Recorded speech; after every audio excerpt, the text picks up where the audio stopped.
नमस्कार मंडळी, स्वागत आहे तुमचं मराठी एक्सप्रेस आपल्या लोकप्रिय चॅनलमध्ये. मंडळी, सध्या महानगरपालिका निवडणुकांचं बिगुल वाजलेलं आहे. सर्वत्र महानगरपालिका निवडणुकीची रणधुमाळी ही जोरदार पद्धतीनं सुरू आहे. छत्रपती संभाजीनगर जो अतिशय महत्त्वाची महानगरपालिका आहे सगळ्याच पक्षांसाठी, मग त्यामध्ये भाजप असेल, शिवसेना असेल किंवा उबाठा गट असेल. एकेकाळचा शिवसेनेचा बालेकिल्ला म्हणून ओळखला जाणारा हा संभाजीनगर, पूर्वीचा औरंगाबाद महानगरपालिका, आताची काय परिस्थिती आहे आणि या ठिकाणचे काही नागरिक मतदार बांधव आपल्यासोबत आहेत. त्याचबरोबर ज्यांच्या पत्नी या निवडणुकीसाठी उमेदवार म्हणून आहेत असे महेंद्रभाऊ सोनवणे आपल्यासोबत आहेत. दादा नमस्कार, स्वागत आहे तुमचं. काय सांगाल, कशा पद्धतीची तयारी सध्या तुमची सुरू आहे? आमची तयारी एकदम जोरात, प्रचार चालू आहे. ज्या दिवशी आचारसंहिता लागली आणि निवडणुका जाहीर झाल्या त्याच्या अगोदरपासून आमची प्रचाराची तयारी आहे आणि आम्ही रोजच प्रचार करतो, कारण आम्ही रोजच जनतेत राहतो. ऑटोमॅटिक आमचा रोजच प्रचार राहतो, कारण आम्ही सकाळी उठल्यापासून लोकांचे पाणी, रोड, लाईट, ज्या काही समस्या असेल आम्ही डोर टू डोर जाऊन सोडण्याचं काम करतो. तर खऱ्या अर्थानं रोजच आमचा प्रचार असतो. आणि आता प्रचाराचे जर आपण जर पाहिलं, मयूर पार्कपासून तर नारेगावमध्ये पूर्ण कमळमय वातावरण झालेलं आहे. बरं, आता एक प्रश्न आहे माझा की पूर्वी वार्ड होते, वार्डची जी काही मतदारांची संख्या होती ती मर्यादित होती. आता प्रभाग रचना झाली आहे. पहिल्यांदा नागरिक किंवा मतदार बांधव हे प्रभाग रचनेमध्ये मतदान करणार आहेत. निश्चितच गुंतागुंतीची प्रक्रिया आहे आणि यामध्ये 4-4 उमेदवारांना मतदान करायचं आहे. एखाद्या उमेदवाराला जर का त्यांनी मतदान केलं नाही तर ते मत त्यांचं बाद देखील होणार आहे. ती देखील एक भीती आहे. तर या सगळ्या गोष्टींकडे तुम्ही कसं बघता, एक वार्ड रचना आणि आताची प्रभाग रचना या दृष्टिकोनात? नाही, आता जी प्रभाग रचना आहे ती अत्यंत उत्तम आहे. अच्छा. आणि आमच्यासारख्या कार्यकर्त्याला प्रभाग रचना झाल्यामुळं एक काम करण्याची, प्रत्येक वार्डामध्ये प्रत्येक नागरिकाची, प्रत्येक समाजामधल्या असणाऱ्या तळागाळातील नागरिकांची सेवा करण्याची संधी मिळते आहे प्रभागाच्या माध्यमातून. आणि लोकांना काही अडचण येणार नाही, कारण मतदान केंद्रावर आपण ज्यावेळेस जातो तर मतदान केंद्रावर अनेक नागरिक आता सुज्ञान झालेले आहेत. बरोबर. मशीन 1 असली काय, 2 असल्या काय, 3 असल्या काय, समोर या ठिकाणी निशाणे दिसतात. आणि मतदार ज्यावेळेस मतदान केंद्रावर जातो तर तो ठरवून जातो की मला कोणाला मतदार करायचं आहे. आणि पूर्ण प्रभागामध्ये, या छत्रपती संभाजीनगर शहरामध्ये प्रत्येक प्रभागामध्ये आता ठरलेलं आहे की आपल्याला इकडं तिकडं कुठंही मतदान करायचं नाही, मतदान केंद्रावर जायचं आहे आणि कमळाचं बटन दाबायचं आहे. म्हणून लोकांना कुठेही अडचण, याला मतदान करा त्याला मतदान करा असं काही होणार नाही. प्रभागामध्ये जाऊन, मतदान केंद्रावर जाऊन 4 मतं आपल्याला कमळाला करायचं हे लोकांचं ठरलेलं आहे. म्हणून मतदान काही वाया जाणार नाही. आणि ह्या वेळेचं मतदानची टक्केवारी देखील वाढणार आहे, कारण शहरवासियांना पहिल्यांदा 25 वर्षानंतर सुवर्ण संधी मिळते. प्रत्येकाच्या मनात होतं की मी एक ना एक दिवस भारतीय जनता पार्टीला मतदान करेल आणि भारतीय जनता पार्टीचा मेजॉरिटीमध्ये या ठिकाणी महापौर बसेल. पण आपण जर का पाहिलं तर काही इतिहासाची पानं ज्यावेळेस आपण चालतो त्यावेळेस आपलं असं लक्षात येतं की आताचं छत्रपती संभाजीनगर आणि पूर्वीचं औरंगाबाद हे शिवसेनेचा बालेकिल्ला राहिलेला आहे. या ठिकाणी शिवसेनेची ताकद ही प्रचंड मोठ्या प्रमाणात होते. मग ज्या ठिकाणी बाळासाहेब ठाकरेंच्या सभा झाल्या किंवा इतर शिवसैनिकांच्या सभा झाल्या, या गोष्टीकडे तुम्ही कसं बघता? हे बघ, आता शिवसेना, मुळात शिवसेना राहिली नाही. मग तुमच्या विरोधात आहे म्हणून की? नाही, आमच्या विरोधात शिवसेना नाहीच आहे. आमचा विरोध शिवसेनेला नाहीच आहे मुळात. आमची जी थेट लढाई आहे ती MIMC आहे. नाही, त्या प्रश्नाकडे मी येणारच होतो. ती लढाई आमची MIMC आहे, शिवसेनेची आमची लढाई नाही आहे. आणि ही लढाई जी आहे ही विचाराची लढाई आहे, हिंदुत्वाची लढाई आहे, बाबासाहेब आंबेडकरांच्या सन्मानाची लढाई आहे. म्हणून आमची लढाई ही MIMची लढाई आहे, शिवसेनेची लढाई नाही. आणि शिवसेना आता कुठं राहिली? उद्धव बाळासाहेब ठाकरे, रशीद मामू सारख्या माणसाला पक्षात घेऊन जर तिकीट देत असेल तर हिंदुत्व कुठं राहिलं? शिवसेना राहिलीच नाही. आता ती मामू सेना झालेली आहे. अच्छा, मामू सेना झाली. बरं, MIMचं किती आव्हान असणार आहे तुम्हा सगळ्या BJPच्या उमेदवारांना? नाही, BJPच्या उमेदवाराला तर आव्हान MIMचं नाही आणि शिवसेनेचं नाही आणि उद्धव बाळासाहेब ठाकरेचं नाही आणि काँग्रेसचं नाही आणि राष्ट्रवादीचं नाही. भारतीय जनता पार्टीचा महापौर मेजॉरिटीनं बसणार आहे याच्यात कुठलीही मतदाराच्या मनात शंका राहिली नाही. म्हणून येणाऱ्या 16 तारखेला निकाल हा भारतीय जनता पार्टीच्या बाजूने राहील. आता तुम्ही ज्यावेळेस कॉर्नर सभा असेल किंवा ज्या ठिकाणी तुम्ही भाषण करता, तुमची भाषणाची शैली ही मात्र प्रचंड खुमासदार आहे. तुम्ही ज्या पद्धतीनं तुमचं भाषण करत असता त्या भाषणातनं मतदार बंधू भगिनी हे छान आनंद घेतात. ती शैली कशी आत्मसात केली आहे तुम्ही? काही महत्त्वाचे डायलॉग्स इकडे होतील का? नाही, आता कसं आहे, मी चळवळीतून माझ्या वडिलाच्या हाताला हात धरून चळवळीमध्ये काम केलेलं आहे. अनेक पक्षात मी काम केलं. याच्यातून मला खूप काही शिकायला मिळालं. मी मोठमोठ्या नेत्यांसोबत राहिलो, त्यांच्या सभा ऐकल्या, त्यांचे भाषणं ऐकले. त्याच्यातून मला खूप काही शिकायला मिळालं. आणि खऱ्या अर्थानं नारेगाव असेल, मिसरवाडी असेल, आंबेडकर नगर असेल, सूर्यवाडी असेल, मयूर पार्क असेल, 1988ला ज्यावेळेस निवडणूक झाली, ज्यावेळेस असाच प्रभाग होता, पण त्यावेळेस मतदार कमी होते, संख्या कमी होती.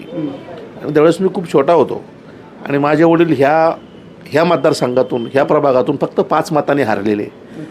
आणि इथलच्या प्रत्येक कुटुंबाशी आमच्या कुटुंबाची एक नाळ जुळलेली आहे. म्हणून मी त्यांच्यासमोर उमेदवार आणि ते माझे मतदार म्हणून जातच नाही. घरचे संबंध म्हणून जातो. आणि जसं आम्ही मित्र बोलतो, आम्ही जसं बोलतो तसंच मी असं सगळ्यांसोबत संवाद साधतो. आणि त्यांना प्रत्येक मतदाराला आता माझा स्वभाव आवडत चालला आहे. प्रेमळ स्वभावाचा माणूस आहे, चांगला आहे, ही ओळख माझी पहिल्यापासून आहे. आणि त्याच्यामुळं आता हे खेळीमेळीच्या वातावरणामध्ये कमळ 100% 16 तारखेला या प्रभागात फुलणार आहे. निश्चित तो भाग तर आहेच आहे. काय आहे की उमेदवाराची ओळख करून देणं हे देखील एक कौशल्य आहे. आणि तुम्ही तुमच्या पत्नींची ज्यावेळेस ओळख करून देता ती शैली देखील तुमची अतिशय खुमासदार आहे. ती देखील अतिशय आमचे मित्र आहेत तिकडे काही, त्यांच्याकडनं मी जस्ट ऐकलं आहे की तुम्ही ज्या पद्धतीनं वर्णन उमेदवाराचं करता, तुमच्या सौभाग्यवतीचं ज्यावेळेस वर्णन तुम्ही करता, ते ऐकल्यानंतर मतदार म्हणतील की नाही ताई निवडून आणायचंच आहे आपल्याला. नाही, खरं आहे ना. ती कला कशी आत्मसात केली आहे तुम्ही? नाही, खरं आहे. मी माझ्या बायकोला, माझ्या पत्नीला, कधी बायको पत्नी समजत नाही.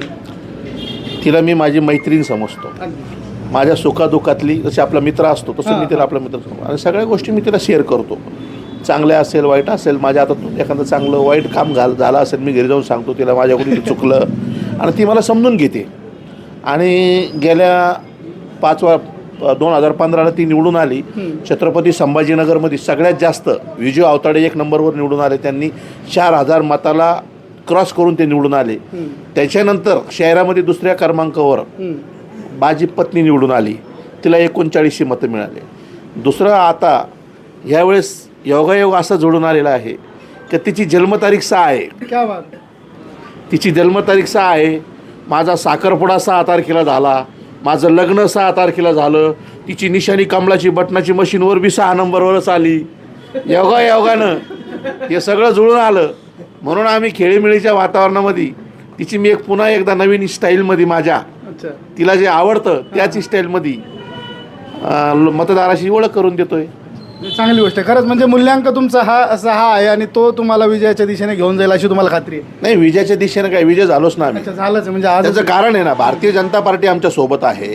आणि मी सुरुवातीलाच तुम्हाला सांगितलं, प्रत्येक मतदाराच्या मनामध्ये कमळ रुजलेलं आहे. ह्या प्रभागात नाही तर ह्या पूर्ण शहरातल्या कडवट हिंदू धर्मातल्या प्रत्येक तळागाळातल्या मतदारांनी आता ठरवलेलं आहे. शहरात पूर्ण वारं फिरलेलं आहे आणि प्रत्येकाच्या मनामध्ये कमळ ठरलेलं आहे. म्हणून कमळ 100% 16 तारखेला या शहरामध्ये तुम्हाला सगळ्यात जास्त ज्या रॅल्या दिसतील, विजय रॅल्या, त्या भारतीय जनता पार्टीच्या उमेदवाराच्या रॅल्या. निश्चित शुभेच्छा आहेच आहे तुम्हाला.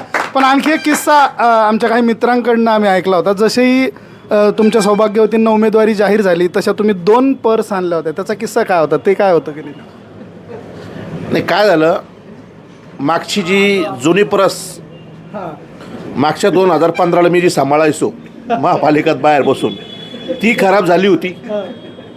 5 वर्षी जुनी झाली म्हणून. आणि आता ते डबल निवडून येईल म्हणून एक नवीन प्रस, अशा 2 प्रस घेऊन आलो. ते डॉक्युमेंट सांभाळण्यासाठीची एक होती कुठली तरी? नाही, डॉक्युमेंट्स तर सांभाळण्याचेच प्रस आहे ते. अच्छा, त्याच्यामध्ये दुसरं काही राहणार. बरं, पैशांची? नाही, पैशांच्या बॅगा आमच्याकडे राहत नाही. आमच्याकडे हिंदुत्वाच्या बॅगी आहेत, आमच्याकडं संविधानाची बॅग आहे, आमच्याकडं विचाराची बॅग आहे, आमच्याकडे विकासाची बॅग आहे, आमच्या मतदाराची सेवा ही निष्ठेने करण्याची आमची बॅग आहे. याच्यात कोणतेही पैसे भारतीय जनता पार्टीच्या कोणत्याच उमेदवाराकडे नाही आहे. विचार आहे, फक्त विचार. तर अशा पद्धतीनं इकडे महेंद्र भाऊ आहेत आणि काही नागरिक आहेत.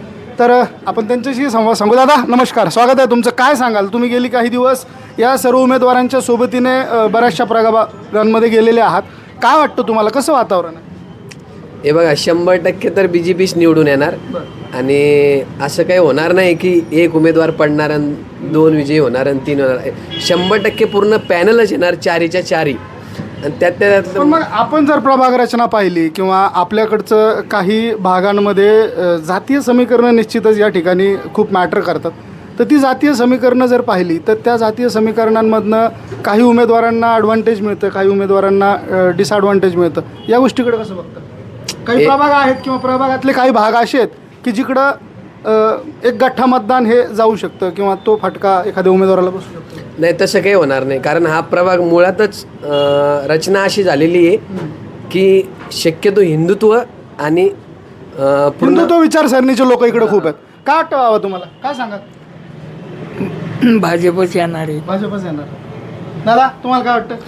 काय ह्या क्षेत्रामध्ये तर हिंदुत्ववादी आहे तर भाजप तर येणार आहे. 4 उमेदवाराचा विजय निश्चितच आहे. तर अशा काही संमिश्र प्रतिक्रिया आहेत मंडळी. निश्चितच एका नवीन मुद्द्यासह आपण पुन्हा एकदा भेटूयात. आणखी ज्येष्ठ मंडळी पण इकडे आहेत, त्यांच्याशी चर्चा करूयात. मामा, तुम्ही देखील बऱ्याचदा या प्रभागात गेलेले आहात, काय सांगाल? आता सांगायची गोष्ट म्हणजे आता 40,000चा प्रभाग आहे आणि त्यामध्ये आता महेंद्र भाऊ तर तुमचे कॅल्क्युलेशन अगदी बरोबर असतात, त्या कॅल्क्युलेशन संदर्भाने सांगा ना काही. आणि दुसरी गोष्ट महेंद्र भाऊ सोनवणे म्हटलं तर आमचे काय बालमित्र पण आहे. आणि दुसरी गोष्ट उमेदवार खूप स्ट्रॉंग आहे. विजय भाऊ बी तसेच आहे, महेंद्र भाऊ सोनवणे तसे, कल्याण नाना गायकवाड बी तसेच आहे. आज कल्याण गायकवाड नाना ज्या वेळेस समजा रॅली निघली त्यावेळेस तर पूर्ण 1,500 लोकांची नुसती रॅली निघली. महेंद्र भाऊ सोनवणेनं भर सभेत सांगितलं, जाहीर सभेत सांगितलं. आणि दुसरी गोष्ट विजय भाऊ तर काही विषय नाही. आणि दुसरं राहिलं सूर्यवाडीचा भाग, तर तो बी तर ते हरणे साहेब आहे, रामदास हरणे साहेब, त्यांचं बी चांगलं काम आहे तिथं.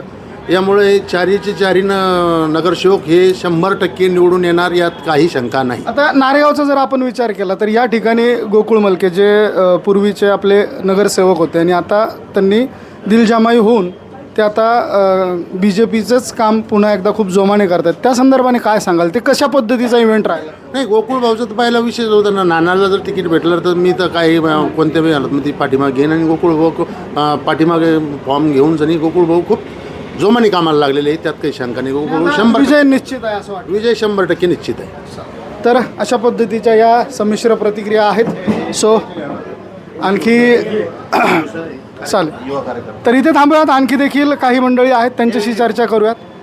पॉज कर. नमस्कार दादा, काय सांगाल, कशा पद्धतीचं वातावरण सध्या इकडं निवडणुकीचं बघायला मिळतं? नमस्कार. सध्या या प्रभागामध्ये आणि एकंदरीत शहरातील जे इतर प्रभाग आहेत त्या तुलनेमध्ये जर आपण बघितला तर इथले 4ही जे उमेदवार या निवडणूक रिंगणामध्ये उभे आहेत तर हे केवळ हावळेबावळे नसून यांची अख्खी हयात राजकारणामध्ये गेलेली आहे. आणि यांना समाजसेवेचा आजच नव्हे तर म्हणजे महेंद्र भाऊंबद्दल बोलायचं म्हटलं तर त्यांना त्यांच्या घरातूनच ते बाळकडू मिळालेले आहे राजकारणाचे आणि समाजाची सेवा करण्याची. त्यामुळं त्यांना आणि परिसरामध्ये त्यांचा एक चांगला जनसंपर्क असल्यामुळे मग तो ज्येष्ठांसोबत असेल, युवकांसोबत असेल किंवा महिलांसोबतही असेल, त्यांचा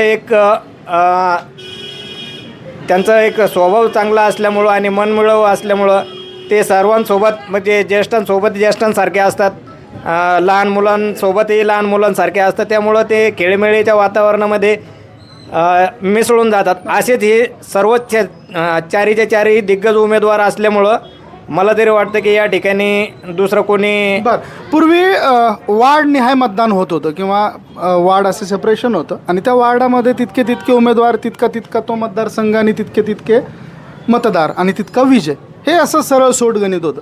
आता प्रभाग रचना झाली आहे, प्रभागामध्ये पॅनल आहे, पॅनलमध्ये 4-4 उमेदवार आहेत, त्यांच्यापैकी 1, 2, 3, 4 असे सगळे गणित आहेत आणि मतदार बऱ्याच अंशी संभ्रमात आहे की नेमकं मतदान कसं करायचं. आता अर्धी एनर्जी तर मी म्हणेल की ते सगळं समजून सांगण्यातच वेस्ट होती आहे उमेदवारांची. याबद्दल तुमचं मत काय? मी आता बघितलं हे जे भारतीय जनता पार्टीचे आमच्या प्रभागातले जे 4 उमेदवार आहे त्यांनी एक डमी मशीन आणलेलं आहे आणि ते डोर टू डोर जाऊन हे हा अ मधला प्रभाग क्रमांक 8 मधला उमेदवार किती नंबरवर आहे, त्याचं चिन्ह कोणतं आहे हे समजून सांगताय. ब मधलंही तसंच, क मधलंही आणि ड मधलंही सांगतायत. त्यामध्ये आमच्या प्रभाग क्रमांक 8मध्ये 3 नंबर. या सगळ्या प्रक्रियेचा फटका बसेल की फायदा होईल का वाटतं तुम्हाला? नाही, फटका तर मला वाटत नाही, कारण घरोघरी जाऊन हे समजावून सांगतायत, मतदारांना जागृत करतायत, त्यांना त्यांची पूर्वकल्पना देत आहे. जसे आपण एखादी मॅच खेळायची तर पहिले एक ट्रायल मॅच खेळत राहतो, तसे ट्रायल मॅच ते घरी देऊच लागले. त्याच्यामुळं आता षटकार मारायला लोकांना काही विशेष नाही. पण पूर्वी एका मर्यादित किंवा संकुचित मतदार यादीमधनं किंवा तेवढी समजा 2,000 5,000 XYZ जे काही त्या तुमच्या प्रभागात मतदान असतील तेवढीच चॅलेंज होतं. आता 15,000 16,000 20,000 हजारापर्यंत काही ठिकाणी क्वांटिटी आहे. मग त्यातनं तुम्हाला मतदान घ्यायचं आहे, किती चॅलेंजेस आहेत? नक्कीच या ठिकाणी कस लागणार आहे आणि आम्ही पूर्ण ताकदीनिशी संपूर्ण प्रभागामध्ये फिरत आहे आणि आमचा भारतीय जनता पार्टीचा एक प्रॉपर मतदार ते इथं आहेच, परंतु अजूनही कसे भारतीय जनता पार्टीसोबत जोडलं जाईल आणि आमचा मित्रपरिवार असेल किंवा नातेवाईक इष्टमित्र मंडळी असेल त्यांनाही आम्ही जोडण्याचा पुरेपूर प्रयत्न या ठिकाणी करत आहोत. ठीक आहे, तर अशा पद्धतीनं इकडं सध्या निवडणुकीचं वातावरण आहे. संमिश्र अशा प्रतिक्रिया आहेत. निश्चितच भाजपच्यासाठी अतिशय महत्त्वाच्या प्रतिक्रिया आहेत. तर काही मंडळी इकडे आहेत. काय सांगाल दादा, काय वाटतं तुम्हाला? नाही, 100% 4ही उमेदवार हे 100% निवडून येतील. आणखी काही? बाकी आता सगळं सांगितलं. अच्छा, बाकी सगळ्यांनी सगळं सांगितलेलं आहे. सो आपण इकडे थांबूयात. एका नवीन विषयासह पुन्हा एकदा भेटूयात. तोपर्यंत बघत रहा मराठी एक्सप्रेस. धन्यवाद.